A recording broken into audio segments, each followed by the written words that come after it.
Assalamualaikum warahmatullahi wabarakatuh. Pertama-tama marilah kita ucapkan puji dan syukur atas kehadiran Allah Subhanahu wa taala karena telah melimpahkan rahmat-Nya sehingga kita dapat berkumpul pada kali ini. Tak lupa pula salawat serta salam kita aturkan kepada baginda Nabi besar Nabi Muhammad SAW dengan mengucapkan Allahumma sholli ala sayyidina Muhammad wa ala ali sayyidina Muhammad.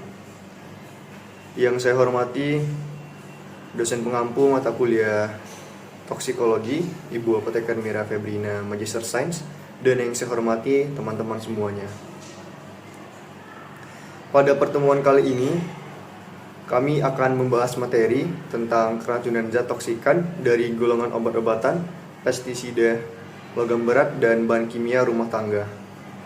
Baiklah, sebelum kita masuk ke dalam materi, izinkan kami dari kelompok 3 memperkenalkan diri. Perkenalkan, nama saya Zeki Febrian dengan NIM 2301211 sebagai moderator. Selanjutnya ada Nadila Aprilianti dengan NIM 2301223. Selanjutnya ada Nadia Dwi Hapsari dengan NIM 2301224. Selanjutnya ada Nafisa Hilina Putri dengan NIM 2301225. Selanjutnya ada Natasha dengan NIM 2301226. Selanjutnya ada Natasha Di Putri dengan NIM 2301227. Selanjutnya ada Rihmania Rahmayanti dengan NIM 2301229. Selanjutnya ada Restu Lestari dengan NIM 2301234. Baiklah, untuk tidak memperpanjang mukadimah, langsung saja kita masuk ke dalam materinya yang akan dijelaskan kepada rekan saya. Kepadanya dipersilahkan. Baiklah, langsung saja masuk materinya. Yang pertama itu definisi. Keracunan akibat paparan zat toksik adalah masalah kesehatan serius yang dapat terjadi di negara berkembang maupun maju. Paparan dapat bersifat tidak sengaja, misalnya anak-anak yang mengkonsumsi bahan berbahaya, atau disengaja seperti overdosis. Selanjutnya itu menurut WHO, keracunan termasuk dalam 10 penyebab utama morbiditas dan mortalitas global. Selanjutnya akan dijelaskan oleh teman saya. Yang selanjutnya, di Indonesia penggunaan pestisida meningkat untuk memenuhi kebutuhan pangan, sering tanpa pemahaman yang memadai mengenai penggunaannya yang aman. Selanjutnya, logam berat seperti merkuri dan timbal sering ditemukan di lingkungan akibat aktivitas industri dan penambangan. Selanjutnya, bahan kimia rumah tangga seperti deterjen dan pembersih seringkali disimpan tanpa pengamanan yang memadai. Selanjutnya, overdosis obat-obatan menjadi isu serius dengan akses yang semakin luas terhadap obat resep dan non-resep.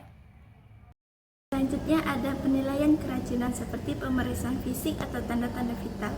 Pemeriksaan fisik merupakan langkah awal yang penting untuk menilai kondisi pasien yang diduga keracunan.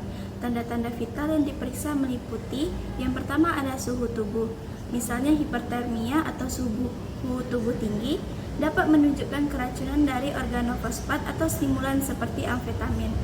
Kalau hipertermia, suhu tubuh rendah bisa terjadi pada keracunan opioid atau alkohol.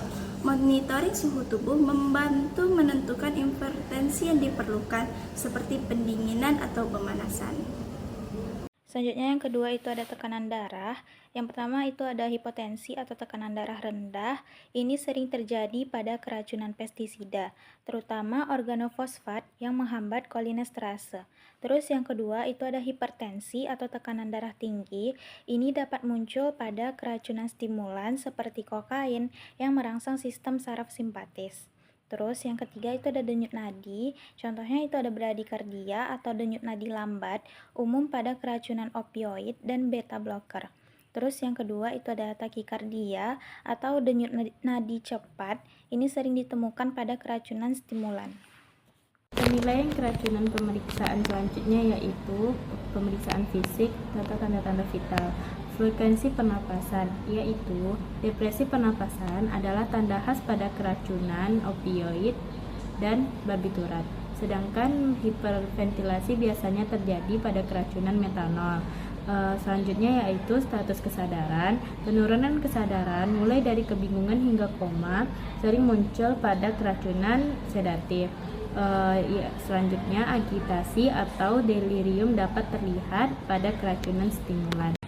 Selanjutnya ada penilaian keracunan dengan pemeriksaan lanjutan. Penting untuk mengetahui jenis toksikan dan dampaknya melalui pemeriksaan metode dan alat diagnostik. Yang pertama dengan analisis darah, mengidentifikasi keberadaan dan konsentrasi zat toksikan, serta memantau fungsi organ. Gas darah arteri digunakan untuk mengevaluasi keseimbangan asam basa, terutama pada keracunan metanol. Yang kedua ada analisis urin, screening untuk mendeteksi metabolit toksikan seperti opioid dan pestisida organofosfat, dan tidak invasif dan dapat menunjukkan gangguan ginjal.